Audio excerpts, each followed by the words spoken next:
साहब आप एक लॉयर हैं, आप एक वकील हैं, आपका तजुर्बा है, आपके वालिद साहब एक जज रहे हैं, आपसे ज्यादा तजुर्बाकार कोई नहीं है। मुझे आप एक चीज बताएं कि ये जो एफिडेविट है इसको एस्टेब्लिश कैसे करेंगे? एविडेंस कहां पे आएगा? कौन एस्टेब्लिश करेगा कि जनाब उस वक्त आपकी वालदा थी, उस वक्त चीफ जस्टिस की वाइफ थी, आपकी वालदा है नहीं, चीफ जस्टिस को वेरीफाई नहीं करेंगे, उनकी बीवी को वेरीफाई नहीं करेगी, तो ये फिर किस तरह से एस्टेब्लिश होगा? एविडेंस कहां से आएगी?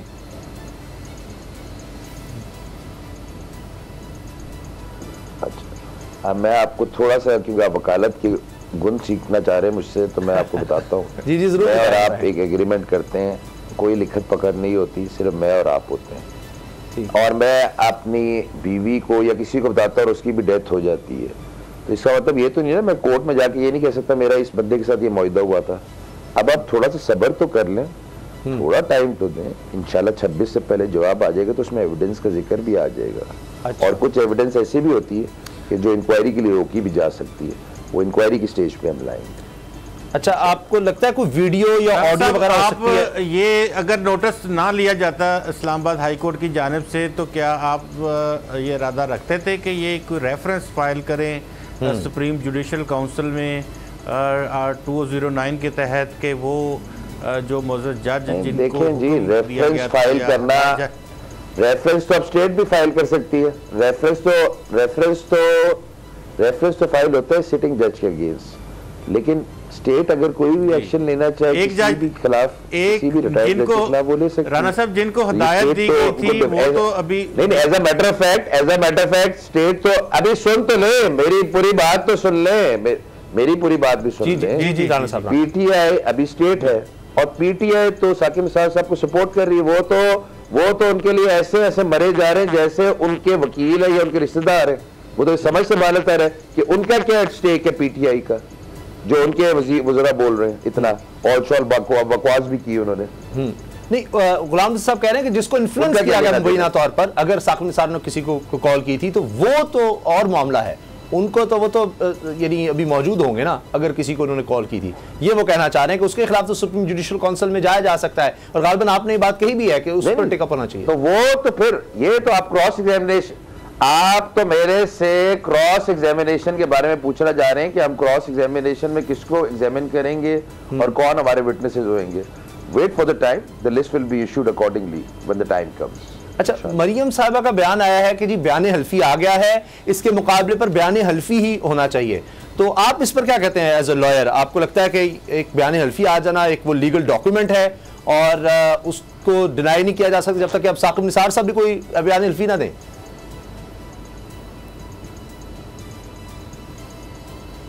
नहीं जी, मैं I am sorry, I agree to disagree with Mariam sahiba. अब उनकी मर्जी, साकिब साहब की, मेरे वालिद साहब ने खुद ही एफिडेविट दी है, तो ये has to stand by it. अगर Saqib sahab, with all respect former chief justice Saqib sahab अगर नहीं देना चाहते तो ये उनकी अपनी मर्जी है, उनका अपना राइट है। अच्छा, फैसल वाडा ने बहुत राना शमीर साहब के हवाले से बातें की हैं, बहुत ज़्यादा उन्होंने नामुनासिब किस्म की ज़ुबान इस्तेमाल की है, तो उनके हवाले से कोई आपने कोई डेरोगेटरी लैंग्वेज जो यूज़ की है उसके लिए कोई हद तक इज़्ज़त का दावा करने का इरादा रखते हैं?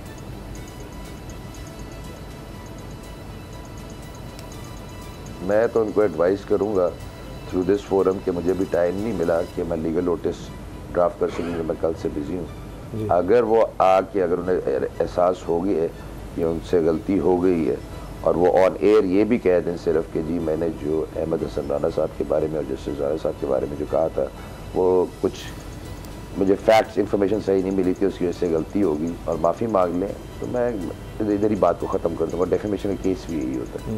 मैं उनके ऊपर क्या करूँगा, लेकिन अगर वो डटे रहेंगे कि जो उन्होंने बोला है वो सही है तो फिर 1 अरब ईच हट जाने का नोटिस मैं उनको भिजवाऊंगा इंशाल्लाह जैसे मुझे टाइम मिलता है। अच्छा, ये जो आपने बात की तो ये क्या साकिब निसार साहब के पास भी तो ये एक इस वक्त वो कर सकते हैं कि अगर ये सब बातें गलत हैं, बयान फ्री गलत है, और खुद साकिब निसार साहब से मैंने पूछने की कोशिश की, उन्होंने कहा जी मैं कोई इंटरव्यू कुछ नहीं देना चाहता, लेकिन वो ये ज़रूर उन्होंने रिप्लाई किया कि मैं इसको सब जो भी उन्होंने लिखा है इस सब को मैं डिनाई करता हूँ, ये सब गलत है, तो वो भी तो डेफेमेशन कर सकते हैं फिर केस साकिब निसार साहब?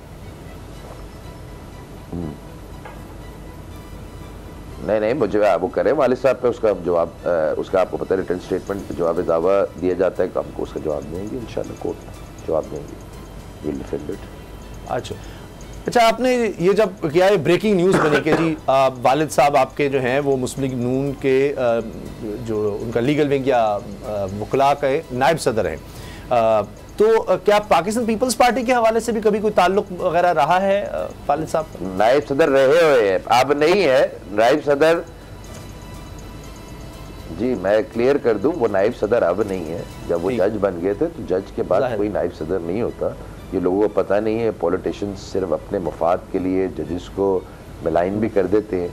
जब एक जज बनता है, मैं लोगों को आज बताना चाहता हूँ, जिनका कॉन्शियस क्लियर होता है, जिनका ज़मीर क्लियर होता है, जिन्होंने कब्र में जाना है और जिनको पता है कि कब्र में ईंधन सबसे पहले काजियों से जलेगा, उनके गिरेबान पकड़े जाएंगे कि तुम्हें तो इंसाफ की सीट दी गई थी, तुमने क्या किया।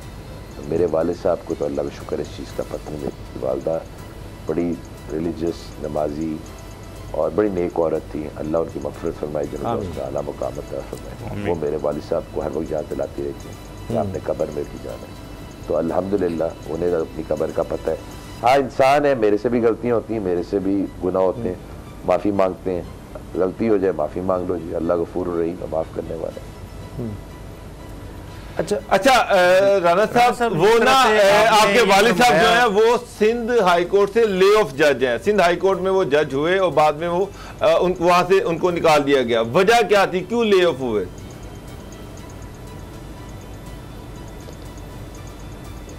जी आपको भी पता है वजह, वो पीसीओ जज थे, पीसीओ पे उन्होंने ओथ लिया था और वो पीसीओ था भी नहीं as a matter fact, it was constitutional. लेकिन उसके बाद आपको पता डिसीजन आया जिससे सारी रीशफलिंग हुई हाई कोर्ट और सुप्रीम कोर्ट में, तो उसके तहत उस अपॉइंटमेंट्स को उन्होंने एक्सेप्ट ही नहीं किया था कि जी उस वक्त ये सारा पीसीओ के अंडर हुआ था। और वो ऑर्डर आपको पता है उस वक्त चौधरी इफ्तिखार साहब का भी इशू चल रहा था, तो उसी दौरान ये जितनी अपॉइंटमेंट्स हुई थी इनको उन्होंने एक्सेप्ट नहीं किया था, बस ये हुआ था। इल्जाम ये लगाया जा रहा है कि उसके बाद फिर गिलगित बल्तिस्तान में नवाज शरीफ ने उनको जज लगवाया, इसमें कितनी हकीकत है?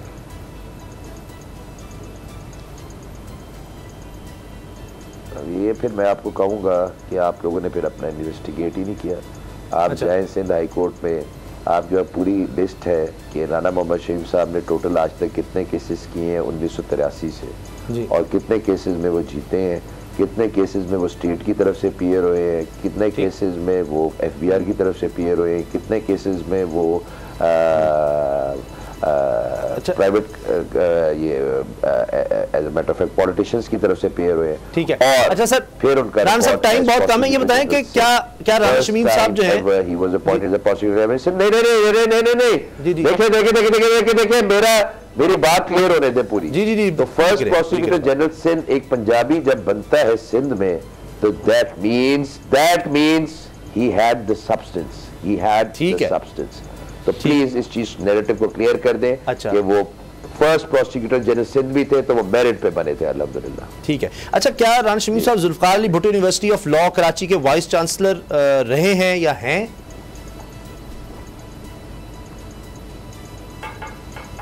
अभी है जी, अभी है। अच्छा, अब भी हैं। तो इस वजह से कहा जा रहा है शायद पीपल्स पार्टी की तरफ से उनको लगाया गया। ये बड़ी ट्विटर पर किसी ने किया हुआ था, मैंने कहा जी मैं इस चीज पर भी कंफर्म कर लूं। अच्छा, आखिर में ये फरमाइएगा, मैं तो आपको बता देता हूं, वो तो एमक्यूएम के भी लॉयर रह चुके हैं। वो नहीं एक मिनट उसामा साहब एक बात सुन लें, वो तो एमक्यूएम के जो वज़ीर हैं उनके भी लॉयर रह चुके हैं, पीटीआई के वज़ीर मेरे ख्याल से उनके भी लॉयर रह चुके हैं, शिराजी ग्रुप्स के भी रह चुके हैं। अच्छा। वो तो पीएमएल नून के भी रह चुके हैं, वो तो पीएमएल क्यू के भी रह चुके हैं। तो आपको उनको किन किन से एसोसिएट करेंगे, वो तो सबके लॉयर्स रह चुके हैं। तो इसका मतलब है कि उनका सबसे, क्योंकि एक सीनियर लॉयर भी रहे हैं, तो यानी कोई भी हो सकता है जरदारी साहब से मुलाकातें हों, जिस तरह नवाज शरीफ साहब से रही हैं, उनकी सबसे मुलाकात। अब आपको बात समझ आई, उनका तो ताल्लुक सबसे है माशाल्लाह उनका ताल्लुक सबसे। मेमो स्कैंडल में वो नवाज शरीफ और बाकी उनकी जो पूरी टीम थी उनकी। अच्छा, एक आखिरी सवाल सर, अब जब प्रोसीडिंग स्टार्ट होंगी तो क्या आप जज साहब से इस्लामाबाद हाई कोर्ट से ये इस्तदा करेंगे कि इसमें चीफ जस्टिस जो है उनको भी बुलाया जाए, साबिक चीफ जस्टिस को बुलाया जाए, साकिब निसार साहब को? नहीं जी, हम कोई इस तरह की इस्तदा नहीं करेंगे। नहीं, हाँ, हम इस तरह की कोई इस्तदा नहीं करेंगे। कोर्ट एक ऑनरेबल कोर्ट है, इस्लामाबाद हाई कोर्ट, माशाल्लाह अतर मिल्ला साहब एक बहुत कॉम्पिटेंट चीफ जस्टिस हैं, हमें उन पे पूरा ट्रस्ट है। इंशाल्लाह वही डिसीजन लेंगे, हम कुछ नहीं बोलेंगे, हम अपना सिर्फ जवाब दाखिल करेंगे, बाकी जो करना है वो कोर्ट ने करना है, ऑनरेबल कोर्ट ने करना है। अच्छा, एक और चीज़ सोशल मीडिया पर चल रही है कि जी आप पर कोई दबाव आया, खासतौर पे नून लीग की हलकों की तरफ, या मरियम साहिबा ने ये दबाव डाला कि जी आपको इंटरव्यू मजीद ना दीजिएगा टेलीविजन पर, ऐसा कुछ हुआ या आपने कोई इस पर बात की? मुझ पर डाला दबाव? जी, दबाव है। जी, ये क्या है, मुझ पर दबाव डाला? जी, आप पर दबाव डालने की कोशिश हुई, आपको पैगाम दिया गया कि डाल सकते हैं? नहीं, मुझे बिल्कुल नहीं लगता। नहीं हो गया आपको? नहीं, मुझे नहीं लगता, लेकिन ये हुआ हो कि आपको कहा हो कि नहीं, आपको मेरे साथ इंटरव्यू करते हैं, अंदाजा नहीं हो गया कि मेरे ऊपर नहीं, आपको लगता है कि मुझे कोई डिक्टेशन दे सकता है?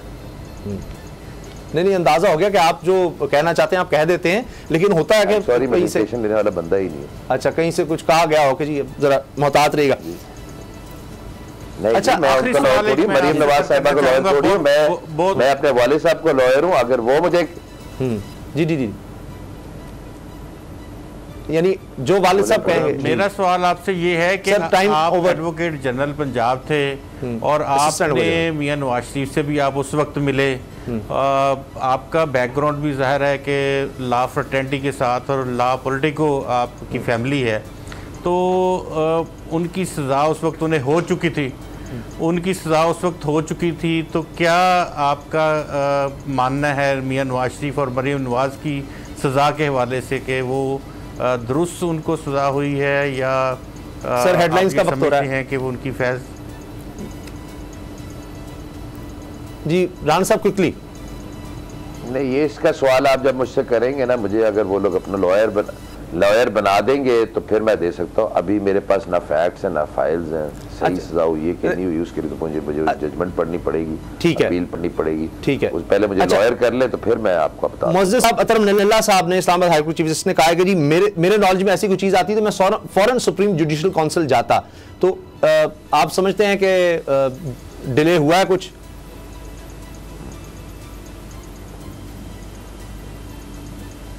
देखिए, मैंने कल भी एक बात की थी कि ऑनरेबल चीफ जस्टिस अतर मिल्ला साहब एक ज़माने में मुशर्रफ साहब के मिनिस्टर थे, देन ही रियलाइज कि नहीं जी, democracy is the way forward. उन्होंने अपने आप को रिज़ाइन किया और देन ही जॉइंट दी जो लॉयर्स मूवमेंट थी, उसको जॉइन। चले फिर ठीक है, सब्सक्राइब करें और बेल दबाएं ताकि कोई खबर रह न जाए।